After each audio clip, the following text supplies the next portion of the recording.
Call your school committee meeting to order. I call the Berlin School Committee meeting to order. I call the Boylston School Committee meeting to order. And I call the Berlin-Boylston Regional and Union 60 School Committee to order. Okay, at this point in time, what I would like to do is ask that we move some of these items around a little bit, since we have guests here this evening to either present or give an update. I'd like us to just kind of skip around a little bit for the sake of our guests. So actually, Christy, if you would like to start with the CPAC report. Sure. I'm Christy Stilla. I am the president of the Berlin-Boylston CPAC. I have reports for everyone. That's my copy. And I'd like to give you all an update of what we've been up to for the last couple of months. I think the last time we spoke, we talked about the pie sales that were very successful. And then as we moved into late November and end of October, we had several different presentations. All right. So, in October, we had Sherry Foy come to speak to CPAC parents. She is a school psychologist at Concord Public Schools, and she spoke about ADHD and strategies for home and school. It was definitely geared towards younger kids, but we had mostly school age and preschool parents there, so it was totally appropriate, and she was so knowledgeable. It was really nice to have her come and present to the group, and huge packets that I still have copies of if anybody needs some good tips and strategies. And then at the beginning of December, we hosted National Inclusive Schools Week, and Berlin Memorial School and Boylston Elementary did a writing curriculum exercise where they talked about the subject of what it means to be a good friend. The younger kids were encouraged to either draw posters or to do a small paragraph. The older kids were asked by their teachers to put together an essay. And those are currently being put together into a big group and will be displayed at both the elementary schools for the next couple of months, so that everyone can see each other's work. And up here at the high school level, we asked the student groups to get together and please put together something along the same idea of either inclusion or uniqueness. And one of the student groups, I think it's a Hope group in the middle school, did an exercise during the cafeteria of what it was like to be unique, what was unique about me. And the high school student council hosted something else that first week in December, and I haven't gotten full reports back from my reps, but there was really good feedback from the student body. So, and that was kind of the point, was to have the students run that piece of it, to start to have this conversation of inclusion and how we're all different, and that was kind of this year's theme. So I was happy that the students were able to kind of run with it. So now that that's concluded, we will call it a year for National Inclusive Schools Week, and always building on that. If anyone ever has any ideas for that, it's always the first week in December, and we really like to do something bigger every year. And if anyone has good ideas, we're always open to it, because now we have a year to plan. Our next thing up is in January 28th. Karen Muller, you're up for to be the show. She's going to speak to us all on basic rights and responsibilities. If you are a parent who has never been to this presentation, I encourage people to come and find out what your rights and responsibilities are as a special education parent, and the process of special education, and Karen does a wonderful job presenting it. It can be a bit dry, but she always spices it up, and certainly our board will be there, and we always have our insights into that process. So we encourage everyone to come. It'll be here on January 28th at 7 p.m. And the next thing that'll be up after that is we're getting our scholarship application out, I believe, this week. It'll be available at the High School Guidance Council here in Tohoto and also at Assabet. There will be at least one scholarship available this spring to a graduating high school of one of those two schools. If we can afford two, we will try. But that is the plan right now. So the application, if it's not already in the guidance counseling department, it'll be there soon. And it'll be included for all the seniors as they start to apply for local scholarships at the end of their senior year. So please encourage any high school senior that you know who's ever received special education services, and it's an essay. That's the way we do it. We do a blind essay. And it's a nice little, usually $300 to a graduating senior, which sometimes, just helps defray that extra costs of continuing education. But that's our busy schedule coming up. Does anyone have any questions? I don't have a question, but I have to tell you, Christy, I was walking around the schools this week, and up at the middle school wing, right by the library, I saw all these body figures, and they're talking about what makes them unique and what makes them special, so that puts it all together for me. I'm like, wow, that's really cool. What would make them do that? So that might have been through the art department, too. It could be, but I think it's over by where Hope usually meets. And it's funny because I haven't gotten the exact report yet back, but my son came home talking about it, so I knew that there was something going on. Yeah, that's where Hope usually meets, is over there, and great. they're all up, and I saw, the characteristics and the unique characteristics and what makes me, so now it puts it all together for me as I was walking through. I love to always just see, I always wonder, inquire as I see things like, what was that about over there? Well, it's funny how it ties into the same idea that the students here spoke earlier about, is about the happiness. This idea of not just happiness of who you are and where you are in the world, but also being able to appreciate other people from different cultures. It even extends to our small community. So it's like, it's all coming around. It is. It's all working together. That's great. I'm glad to hear that. Thank you, Christy. So next, what I'd like to do with the school committee's approval is to go to the business item C, which is the Riverbridge discussion with Matthew Senni. I'd like to just explain a little bit. Central office, we've been looking now for probably about 2 years for some ideas for the central office. A couple of issues that have come up with central office is one in particular is the fact of not being ADA compliant, and I think that's been an issue for the school committee as well for quite some time.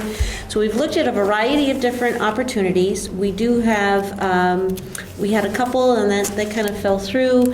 There's another one that we are looking at a possibility in Boylston, but we're not quite sure. And in the meantime, we also have Matthew Senni, who is the developer in Riverbridge in Berlin, and we've asked him to speak, to talk about some of the possibilities for us. And Brad and I actually met with Matthew, what, about a month and a half ago now, right? And so with further ado, I'll leave the floor to you. Thank you. I'm going to bring a couple of pictures over just in case people don't know what Riverbridge is about.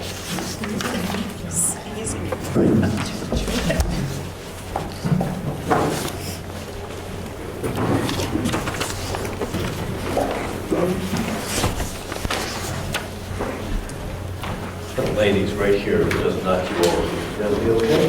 That's perfect. I try to make this as informal as I can. My name is Matthew Senni, and I'm one of the principals at Riverbridge LLC, which is a mixed-use village that we are putting together in cooperation with the town of Berlin, and we've been blessed to have been able to purchase the Reese farm that was 4 generations, 82 years, run by the Reese family. And we bought it in the middle of the recession, knowing we would just kind of sit on it and wait for the world to come back to its senses. It's come back, and then some. And we've been slowly putting together a game plan, and in the next calendar year, we will be really building out about 80-90% of Riverbridge. Starting this spring, we'll be building a Homewood Suites 105-room hotel. On the same side of the street is where the gas station, Shell, and Dunkin' Donuts is. On the eastern side of our property, We will be building 204 apartments / condominiums. That again will start in the spring. Berlin doesn't have its own water and sewer system, so you have to build your own water system through a loan graciously put together with Clinton Savings Bank. That will also be put together in the spring. When we put together Riverbridge, is there anybody here who doesn't know where Riverbridge is? I'm trying to be kind of brief and not give too big an overview. You kind of know where we are. It's been a hot topic. Yeah, okay. So we know where it is. My brother came. It takes me 20 minutes to do this. I promised myself I get it done in 3. You all know where Riverbridge is. So that we have, along with those apartments and condos and the hotel, we have about 40,000 square feet of retail left. We were blessed in being able to put together the gas station and the Dunkin' Donuts, and they've been very, very busy and successful. A year ago this week, we opened up a 12,500 square foot daycare center called the Growing Room. As the landlord, they're up to 92 students and doing very, very well. They have some interaction with different bodies at the school, and probably that relationship will still continue to grow and hopefully be an asset to this community. In putting together the opportunity, we kind of heard about the problems or the opportunities that the school board was going to probably move their offices somewhere into one of the 2 communities. My brother just kind of latched on the idea that this would be a great opportunity to have a good retail / office tenant at Riverbridge. We are building 2 new buildings, retail buildings this year, and I've put together a design that includes the opportunity, if the board wanted, and we sat down and figured out how to put it together, where we could put together a contract and you guys could come and be our tenants for however long you wanted to. And in putting it together,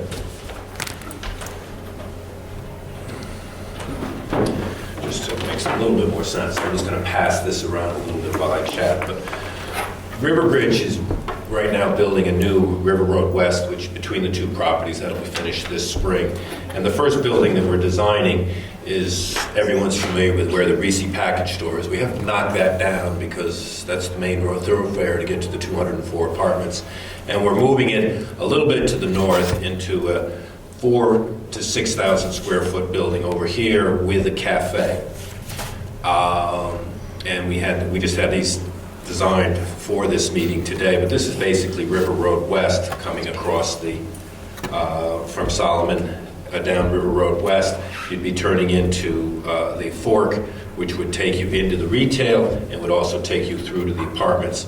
At the very front, where you see that awning, is a separate entrance for the office section of this building. And in this office section potentially would be your offices, and probably the Riverbridge offices would be your neighbor. Some of the obstacles that we had to kind of overcome in seeing if we might be able to work together were that you needed an elevator and a handicapped accessibility area and we talked about putting it downstairs, and I haven't even been able to have time to share this with Nadine or with Brad, but we've been able to figure out how to put the elevator going up to the 2nd floor for a joint conference room.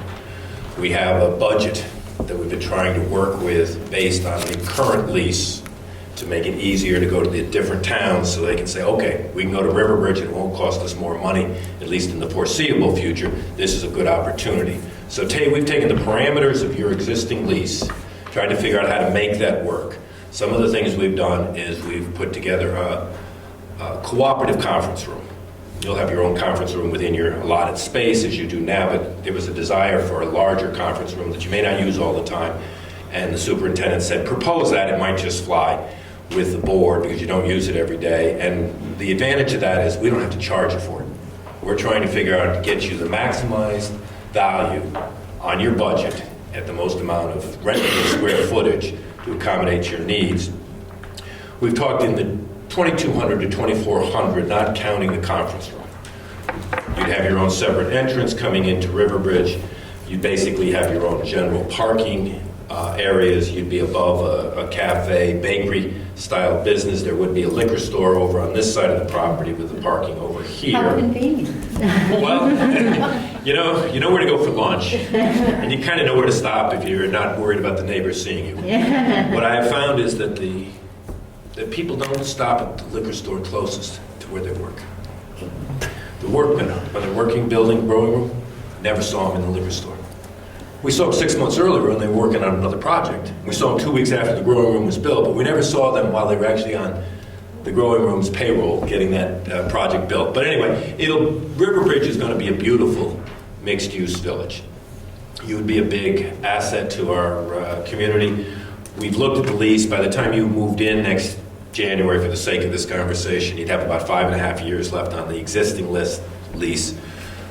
We would sit down with whoever the school board put in charge, design your square footage.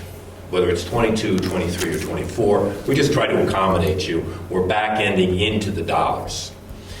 This lease that you currently have, I think, runs out in about 5.5 years. We'd probably want to extend it for everybody's concern. I'm not sure how the town boards go about extending a lease. I wouldn't want the deal to fall apart because we couldn't extend the lease. But if the community thought coming to Riverbridge was a good idea, my brother and I would love to have you guys join us. We'd love you to be in the third retail building. We own the gas station at Dunkin' Donuts. We own the growing room. We'll own and be the main tenant also. I personally own the liquor store. We will either lease out the bakery or we will actually own it just like I own the liquor store. And then we'll have the Riverbridge offices and hopefully professional offices, perhaps you, fulfilling this first building. Again, from a design standpoint, if you're coming from Solomon, people would be turning in here, but you'd be going straight across. It'd be one building over here. You would be one of the most visible things coming into our community. We designed a very good looking gas station. We designed a great looking daycare center. You're going to be on the showpiece of Riverbridge. You're going to look great if you come. On that note, let me tell you look at my notes. We took care of the elevator, the common conference room. You'd also have a separate stairway shared with Riverbridge or whoever shared the office. The only other thing I have is the fit-up costs. We're going to give you a vanilla box. We'll put the walls where you want them. We'll put the electrical outlets, but it'll be a standard box. When I met with the superintendent and Brad, we talked about different ways that you all were funding it. We also, a year ago, together looked at a different property in town. And we decided the fit-up was so astronomical. You're better off starting from scratch. And so, obviously, that money has to come from somewhere to get you guys physically moved and into a location and new signage. You know, it's a chore. And we talked about how that would be all on the community, but I think that's going to be all on the community, regardless of whether you go into an existing building or not. But those were my notes. I didn't want to take up too much of your time. I know you have a long agenda. If anyone has any questions, and if you think the meeting's only going to last a half hour after I leave, I'll be sitting out there, and everybody can come and ask any questions that they wish. Well, I'm impressed you figured out the elevator problem. I know. That seemed like a real stickler. You know, I hope I'm going to hit you up in that lease renewal, but sure. I know elevators aren't cheap these days. They aren't cheap, and it's only going to be for you and whoever's on the other side, which will be Riverbridge. One other thing that did come up in the negotiations on the second term of the lease, if you needed more space, we owned the space next door where the conference room was going to be. It's not like you're going to be locked in and there's going to be somebody with a 20-year lease on your outer wall. So if all of a sudden you guys grow exponentially, and we talked about it not being a big concern right now, that the square footage looked good for the next decade. But if that were to happen, it isn't like you're right next door to somebody who can't be moved. It'll be us. What are you estimating for a fit-up cost for you finishing your office space up there per square foot, if we assume the same for a school, like for 2,200? If I wasn't here tonight, I wouldn't have this picture ready. Yeah. I know what it costs on the growing room. I know what it costs on the, but it what's an depends. estimate to think about? You're a builder. You have a better feel for it than I would, frankly. I hire people actually like yourself, to physically build the buildings. But they call it a white vanilla box in the trades. We talk about it all the time. The two buildings we built, we put in the last toothbrush. We charge them a lot more for rent, but we fitted it up for them. In this case, it'll be the white vanilla box. What's nice is it's not a retrofit, so it's not going to cost you a lot. compared to like the projects I work on. Yes, no, it won't. Going there. Any questions? I was just gonna say, so you're talking 2,200 to 2,400 square feet, and so is the first floor retail? Is that First what floor, yeah, no, you will be on the second floor in its entirety now. You will have a cafe, bakery-style business underneath you. There is a flex space that will either make the bakery, if we don't rent that flex space, the bakery gets a little bigger, and the liquor store could get a little bit bigger. I think we'll rent the flex space. There would be 3 tenants probably, in all probability, under you. Minimally, I'm going to own one of them. Probably I'm going to own 2 of them. Once Riverbridge is built, I won't have a job unless I own a business there. So I'm kind of being self-serving there. And I used to be in the restaurant hospitality business, so there's a part of me that likes that challenge. Okay. That's great info. So my suggestion for the school committee is that we put this on the agenda for a future meeting to actually have further discussion of how you want to proceed forward, pros, cons, what you've heard today, and then we can have further discussion, and I can get back to Matthew on that. Does that sound good? Sounds great. Thank you very I'm much. going to leave a bunch of cards here. My office is the little white building next to the liquor store. Anybody who wants to stop by and say hello or just give us a call or check out our website, and that's also on my business card. Thank you for your time. Thank you, Thanks. Matthew. I Thank you appreciate so you much. coming out tonight in the snow and all that. Oh, my pleasure. Thank you. Wherever the one that I was passing around is, keep it. Oh, you want? Nadine, Okay, in your I'll put it in office, my you have office. something to look at a little bit. Oh, yeah, thanks. But he didn't mean you, Tom. Okay, so what I'd like to do is go back to the beginning of the agenda, and we have the consent agenda for policies G, C, C, D, and J, I, C, F, B. One is the domestic violence leave policy, and the other one is the bullying prevention policy. So I'll need a motion from all 3 committees. Which one do you want first? You can just do them there, consent agenda, so you can just do a motion to approve the consent agenda. Right, but which committee? Oh, I'm sorry. Whomever. Let's start with the region. How about that? Do I hear a motion to approve the consent agenda? Is there a second? I second that. Is there any discussion? Hearing none, all those in favor say aye. Can I have a motion for the Boylston School Committee to approve the consent agenda? Second? A second. All those in favor? Aye. Aye. Do I have a motion from the Berlin School Committee to approve the consent agenda? So moved. Yes. Second that, I guess. All those in favor? Aye. Aye. Okay, very good. Next, the superintendent's report. You have received the Assabet Valley Collaborative FY14 annual report. And even though we provide this, I provide to the school committee quarterly reports, it's also an obligation that I forward you the annual one as well. You can see their financial standings and where they have been. They've actually had a very successful FY14 year, and so there were very minimal recommendations that we gave as a board, and I know, Karen, you've been on the board as well. There were very minimal recommendations given to them for future planning. So that's the report there for that one. And the other one that I felt was really important to give you, I'm very excited about, Carol and I get very excited about this one, is the STEM Advisory Committee. We have now had 2 meetings. They have been wonderful meetings. I go home, I get very excited. My husband says, Nadine, it's 10 o'clock, it's time for bed. I'm like, yeah, but, and then it's so exciting to hear. We've had a lot of community engagement in these meetings. We've had easily 30 to 40 people at these meetings, and they are very excited about our STEM programming, what we can do to keep continuing the program.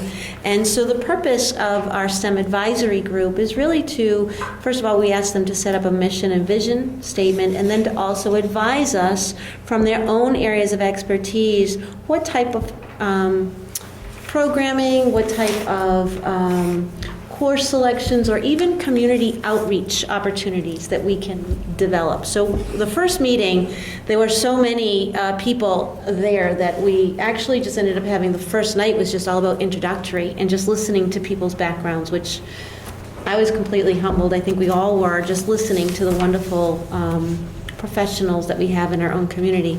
And then the second meeting, we spoke a lot about mission and vision statement. So I wanted to read to you, this was the STEM Advisory's mission statement that they developed: to foster the development of the science, technology, engineering, and mathematics curriculum and resources within the school community in order to expand the knowledge base and application skills of all students in the Berlin-Boylston public school system. And then they brought forward a vision statement. The STEM Advisory Board, in collaboration with the BBRSD, will expose all students to developmentally appropriate intracurricular and extracurricular STEM experiences that leverage the expertise of the community while developing an appreciation for and the impact of STEM in their lives. They came up with both the mission and the vision statement, and we had about 30 to 40 people here. They brought this forward in a matter of 45 minutes. It was just amazing to see the work and listening to the brainstorming. So we're very proud of the work that's happened and to listen to the community. We're now at the point where the STEM Advisory Group is they're breaking up into groups, and they're going to be working on different areas of interest and how we can get community partnerships and maybe some potential internships, some grants. So they're all scheduled to work on different opportunities to help support the school. It's exciting. We have teachers, administration, parents, community members. It's just been, I could go on for hours with it because I get excited. But, so I just wanted to bring that forward to you because it's been some great work, and we would love to have school committee please join us at one of our future meetings, because it would just be nice for you to hear it as well. Next, I have the Director of Finance report, so I'll have Julie. Okay. Big thing that really has happened since the last meeting is we've gotten the new numbers from the state for school choice, and for the school choice in, they're significantly down from what the numbers were on the cherry sheets. It's almost 20,000 for Boylston, 61,800 for Berlin, and 89,000 for the region. This really will impact FY17 more than it will impact 15 or 16, but just looking forward, as we were talking about, as we presented the budget, the dependency on the school choice, this will continue to be an issue in the future budgets. So. Did she say they went down? Like significantly. We have less students coming in just because we've restricted the number we've allowed in, which has reduced the amount of revenue we've received. So. And the other piece I think you should talk about is the rural schools, what you found out today. Okay, also the rural schools grant for Berlin. Found out today that they every year do like a reclassification, and this year Berlin was reclassified, so Berlin will no longer be eligible for the rural schools grant. So. You're just full of good news. Yeah. That's what I said. I said, someday, Julie, you're going to tell me good news, right? Could you repeat that? I can't hear it. Right, that's exactly what I'm thinking. Right. Yeah. That seems reasonable, doesn't it? So I was saying that Berlin is no longer eligible for the rural schools grant. I guess every year they do analysis and reclassify towns based on census data, and they chose Berlin to reclassify. this How year. much is that grant? I believe it's 24,000 we got this year for Berlin. Okay. Anything else? I think that's enough. Okay, that's good. Karen, would you like to give your report? I was feeling bad not having anything like the Dalai Lama to talk about, but I'm feeling much better now. So I just wanted to give you a couple of brief updates on some things we talked about in the past. One is the new restraint law has been passed, and it doesn't affect us that much because the restraint is a very rare thing in the school system. But the biggest piece that we need to know is that any restraint that happens within the school system, now it needs to be reported, and in the past it has been if they were 20-minute restraints or longer. As I said, it's a very rare occurrence to happen. Nadine has been, if you've read my blog, I'm sure you've seen it, she's been doing restraint trainings in the district, but the focus of those restraint trainings is really about de-escalating kids who are feeling anxious so that we don't get to the point of ever having to use a restraint. So she's done one in December, and then there'll be another one coming up in this month, the end of this month. So that's our biggest change, will be making sure that we report everything and principals review them. ELL updates, I wanted to bring this for the school committees, just for your information. Our ELL numbers are sort of changing within the district. Boylston has had a little bit of a drop, but we expect it to go right back up again next year, so not as much of a change. Berlin has had a little bit more of a change. We had one student 3 years ago. We're up to 6 students this year with our ELL population. And the reason I'm bringing it up is it makes it very difficult sometimes for us. We've now budgeted already for what we expect to have next year, and it changed just this month very drastically. And students have anywhere from a half an hour to 2.5 hours of service a day, so it makes a really difficult process. Something that if we ever can make our part-time staff all under one roof so that we could share them as needed, that would make it a lot easier for everyone, I think. What a concept. Yeah. What a concept, she said. I just put my plug in, I'm sorry. Retail, I just wanted to give you an update. Nadine and I have finished our administrator course. By the end of the year, all of our administrators will do it. The principals are doing it this spring. We have staff in every building who will be certified by the end of the year. I have to tell you, Nadine, not to give her kudos, but she didn't have to do it, and as soon as they told her she didn't have to do it, she said, my staff have to do it, I'm doing it. So she's been certified too. So kudos to her. Thank you. And nursing updates, there's some policies. The nurses should have had a district-wide health manual. They've always used the state health manual, but they asked us to have our own specific one with all of our policies in it, which we've not had in the past. So the nurses began this year developing that manual and going through all of our policies to kind of suggest any changes that they felt you might want to consider to those policies. So you've seen some come through already. You'll see some more coming through. I just wanted you to know why that is.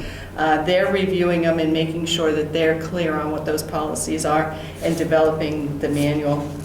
And the other concern we have is we're having a hard time finding substitute nurses. We're very lucky we have a few really wonderful parents in the district who do that for us. But we always want to put the word out. We've advertised on School Spring. We've advertised to, at this point, I think about 25 colleges and the local hospitals. And we've only had one resume come out of all of that work. So we're trying, but the pay per diem in a hospital versus our substitute nurse pay makes it very, very unlikely we'll find a lot of them. Luckily, we have a couple, but we do at times run short, and it's a concern that we all have when we don't have a nurse in the building. And I do want to just put in a comment on that as well. I mean, we did increase the daily nurse sub rate this year as well because it's an issue that we've had. But, you know, the other issue is also the fingerprinting is causing us to have less subs as a whole, teachers as well as nurses. But it's not just us, you know, I mean, the entire Commonwealth of Massachusetts is seeing this. It's an ongoing discussion with all the superintendents with their frustration as well. I mean, so I don't want you to think we're alone, but we just want to announce that we are having difficulties getting subs, whether it's teachers for subs or paras for subs or nurses for subs, and the state law of the fingerprinting, it's an extreme cost, and it does put a burden on all districts throughout all of the Commonwealth. I think that's one contributing factor, but the nurses, it's always been a difficult piece, not just this year. I remember even just posting on Facebook, you know, if anybody, because, you know, you have a lot of friends on, you know, that are nurses, so we were posting on Facebook, you know, just trying to get people to come in. So wherever we can put in a plug to have nurse subs or teacher subs, we've been trying to do that as well. But, okay. Thanks, Karen. Carol? In your packet, you have a copy of the Professional Development Day offering. Professional Development Day takes place next Friday. It's a full day, and it's for all 3 schools. The offerings are based on surveys from last year that we did with staff, and also our professional development plan that we put in place last spring. And it really includes major focuses of the year, the data, and looking at how do we look at data. It also includes technology competencies, which is a very strong area for teachers. They wanted to learn more about how they use technology as a tool. And then we have a half-day plan for the middle and high school to begin their, or actually they've started this work, continue their work for the MASC accreditation, the New England Association of Schools and Colleges. It's an extremely extensive process, so we'll be involved in that when the time comes, but they need every moment to do the planning that they need to prepare for that. And that takes place at first October. They start that. And teams come in and meet with them. So that's our plan for this week. I don't know if anybody had any question. And we also have teachers. I wanted to mention there are a number of teachers who have stepped forward to offer their services as far as teaching in workshops. So it's a mix of both people out in and also using in-house folks to do this. So we're very appreciative of all the staff that stepped forward to do this. Well, thank you, Carol. What does SWAT stand for again? Something assessment team, SWAT? School-wide assessment. School-wide assessment team. Paul? I have a very brief report for you regarding the technology plan. As you know, we submitted the technology plan a year ago, so I just wanted to kind of give you a quick update. We had 42 action items for FY14, kind of finishing up last year and over the summer. Of those 42 items, we completed 39. 2 have had substantial completion, and I would say they're probably completed because we've tweaked things and we're either not going to do something. An example is we said we were going to explore cloud, but because we went to Google Apps and kids have that storage online, we're not going to really worry about the cloud right now as far as anything else. That may change in the future. And one item that I would say was we were fairly behind, and that was the excess equipment and getting it out of the building. So you kind of took some of the steps to help us complete that today. As far as FY15, there were 34 different action items, some of which were ongoing from the previous year. Again, of those 34, we've already made substantial progress. We've completed 22, and most of the other items, the additional 12, have at least been begun. In FY16, there were about 20 items, again, about half of which were ongoing items from previous years. We've actually completed 2 things moving forward. Big things coming up. The biggest thing that we're working on now with the technology committee is what one-to-one is going to look like in our district. So we've started doing some of that research, what's out there, what people are using. We will be completing that in the spring. The goal is to have to you a recommendation, including budget, of what that's going to look like going forward. So for the next budget cycle, I know that's a long way away, but in some ways it's not. But again, that's probably the biggest thing on the items of agenda for this coming year. One area of concern, or maybe where we feel we may be a little bit behind, is technology curriculum. We've really done a lot of work on K-5, but we haven't done a lot of work at analyzing what we do in the middle of high school. We're beginning that process this week, and we'll continue on and hopefully get back on track. The only other thing I wanted to mention, as far as technology plan update, I will be coming back to you probably late spring, like either the April or May meeting. The goal of the technology committee is to make that plan an active plan, and so we will basically be adding a year onto the technology plan and coming back to you and looking for approval of the new plan, probably again either in the April or May meeting. Awesome. A lot of work has been done in technology. There's a lot still to go, but there's so much work, and I'm really pleased with the technology department and a lot of the work that's been going on this year. It's overwhelming at times, but we plug through it, right? Thanks, you, Paul. Anybody have any questions for technology? Oh, are you continuing to tweak the new website? Yes. Okay. I think part of it is, and one of the things that there are what Edline envisions as a teacher site and what folks were used to in the old site in School Fusion is more what Edline considers a quote-unquote group site. And so we're starting to transition some of the folks that felt like they couldn't do as much as they used to in School Fusion and almost feel limited by Edline. We're just trying to transition them into group pages versus what Edline calls a teacher page, and hopefully that will help. And also, Lori, just so that the school committee knows too, Christine, I believe you and Paul are meeting tomorrow. We are. To work on the school committee portion of the website. I know that was a concern at the last meeting, so that's been Right. scheduled. One of my questions related to that was that I'm looking on the site and I'm not seeing school committee meeting. It's on the individual school sites, so there's a school committee on each of the individual school sites. So in Berlin, there's one, and Boylston, there's one. If you want one on the front page, we can figure out how to add that if you would like it. I think it would be helpful because we're having meetings that are affecting all three schools, so. See, it'll be easy enough to do, I think. We had, for a long time, been challenged in people being unable to find things because we had 3 separate school calendars, and so one of the major efforts that we had was to have one calendar that features everything. And so if we're moving away from that, that's not a good direction. We have to have one place that people can go. It's hard enough to get people to come to one place. In the calendar, everything is tied into that one central, the region calendar. And each school has access to add content to that one calendar. And so we've gone through the folks that add stuff to calendars have been shown how to add it. It's basically they don't have to add separate things. They can choose it to be in. They just have to make sure they choose it to be in the region calendar, that district-wide calendar.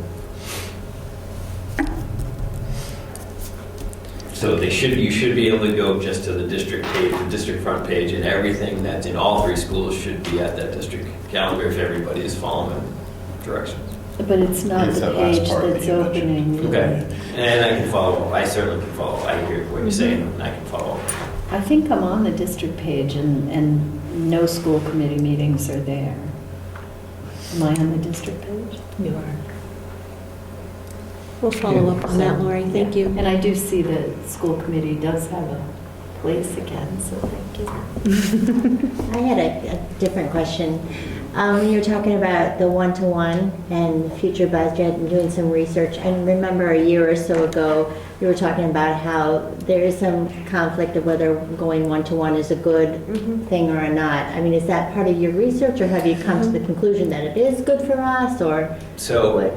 we basically kind of have, in our research, we are looking at that. That's one of the main questions. The pluses and minuses, how things are funded, if people would kind of still do what they would. So the recommendation may come back that, that having a one-to-many is still the best route to go, and it may be the best sustainable route to go. It may come back that one-to-one for a certain population is best, so maybe we want to have one-to-one at the high school, or maybe we feel one-to-one in the middle school. So we are not saying we must be one-to-one K to 12, because I actually don't think, especially in the pre-K to 2, that it's very useful. Again, that's my opinion, but the committee will kind of decide that. There are a lot of schools that have gone one-to-one that some have positive reflections to say about it, but some don't. And so why is it that they don't? Where did it go wrong? Why did they do? Where did they go right? So those are some of the things that the technology committee is going to be looking at, so that when they come forward with a recommendation to the school committee of this is what we think about that big word or the big initiative. This is our recommendation of what we think we should do based on their findings. Great. Thanks, Paul.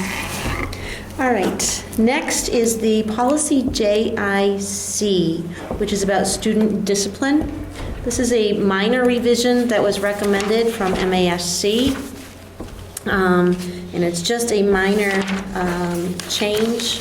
So I just would like to have a motion to approve the minor change.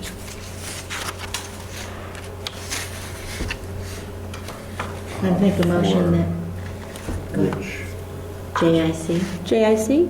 that's us for all 3 school committees. Right. Oh, see, you got me again. You are so with it, Larry. You got me twice. You're right. So let's hear a motion from the region. We'll start with the region.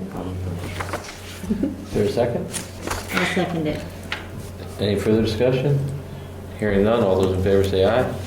Aye. JIC passes.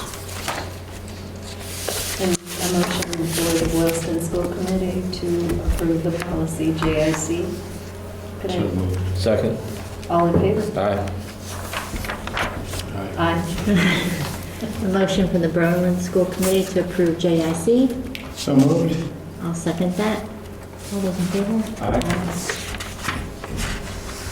Okay, great. The next is the student teachers.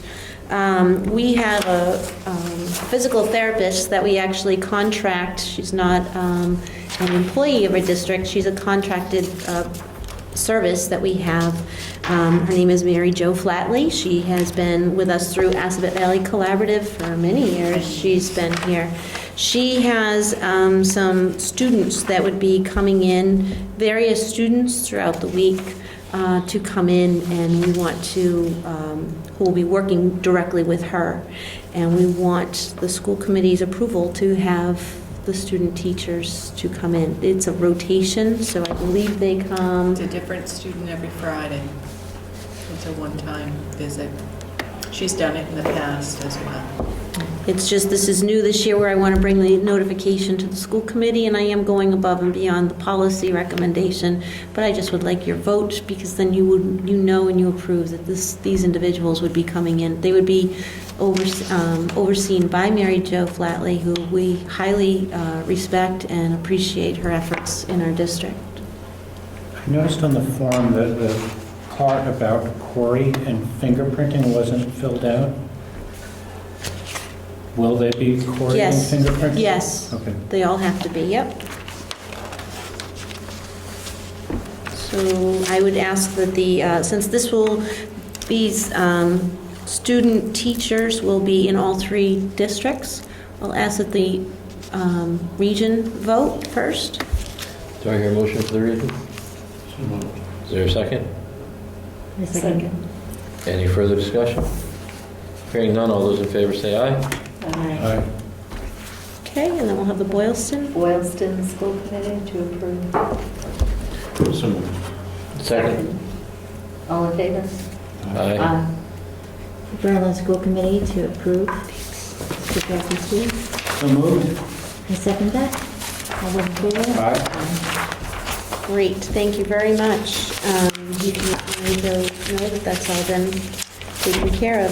Next is the MASC joint conference highlights that Lori and Angela had asked that we put on the school committee agenda, just so that we can give you some highlights of the November meeting. I would like to actually just say how much of a pleasure it was to be with Lori and Angela out in Hyannis, and being a part of the conference with me. It was great to share it with you. But also, we attended a lot of the same seminars, so I'd let Angela and Lori really speak mostly. The only other piece that I would just add is on that Friday, I was able to present and represented Berlin-Boylston, as well as the school committees, in regards to the governance project. So I was able to give feedback, and there was a good showing. A lot of people actually came to that. A lot of people were interested. I was a little bit amazed with some of the comments made from various parties, but it was so wonderful to see so many people present during that time. And we had a positive response, and people, you may hear from various school committees that do want to talk to you and reach out to see what was your experience like as part of the governance project, because they did say how it really gave us a sense of direction. So I'll leave this open to Lori and Angela.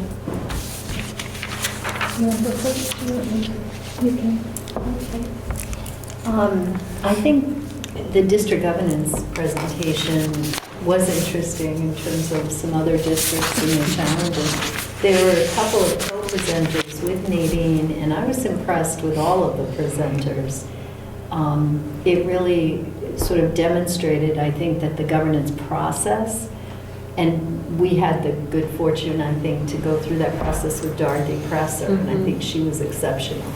And she was moderating the session. But it appears that a number of school districts that have gone through this have really seen tremendous value, as have we. So that was kind of impressive.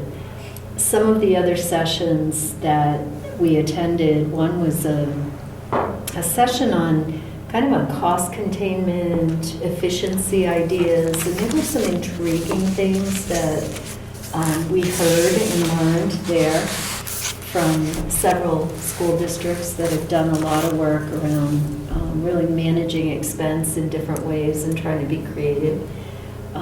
One of them we might want to think about around bus contracts. That was a specific thing they talked about. They talked about building in performance penalties. I'm not sure that's the right word, but building in some financial incentives to improve performance around busing as well. So that was interesting. We went to a session on difficult conversations, having difficult conversations, and that was very interesting as well and very enlightening. And on Friday, we got to hear, if any of you have ever seen Remember the Titans, I sound like one of these kids, don't I? Like, I'm excited. Herman Boone, who is the coach from the school in Remember the Titans, was the keynote speaker. And he was really, when he was speaking about his experience as a coach and the lessons he was trying to instill, I thought he was exceptionally effective and well received. The place was packed. And that was a great opportunity to be able to hear him. The other thing we had the chance to do was to talk with and meet other superintendents, other school committee members, and that's always a really enriching opportunity, whether it's, you know, commiserating or learning from other people, or just kind of socializing and getting to know people from other parts of the state. So for me, it was a very rewarding experience. I really enjoyed it. It was rewarding for me as well. Feet still feeling pretty green at this position. I found most of the sessions to be helpful.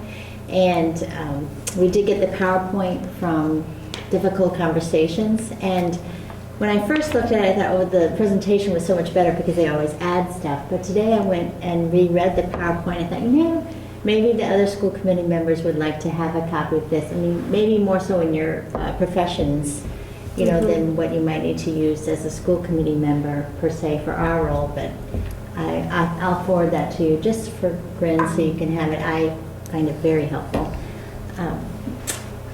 I think I did not go to the governance session, but I think they recommended this book, and I read it on vacation, and it was signed by Nancy. So if anyone would like to borrow it, you know, feel free. I found it inspiring on how to be a more effective board member. So I picked that up. Also, one of the large group sessions, Douglas Stone was there, and I know the admin team has read this. I've not read this yet, but Lori, Nadine, and I all got a copy. So if you need a little bedside reading or something, I haven't read my copy yet, so I'm not giving it up. But if you Just read the full title so that people get the idea. thanks for the feedback. The science and art of receiving feedback well. even when it is off-base, unfair, poorly delivered, and frankly, you're not in the mood. But some of the key takeaways I had too was I went to a data session, and since we're doing all this with data, I noticed on our map testing at Ameswood that the low, middle, high is always the same color. I think low is red and high is purple or blue.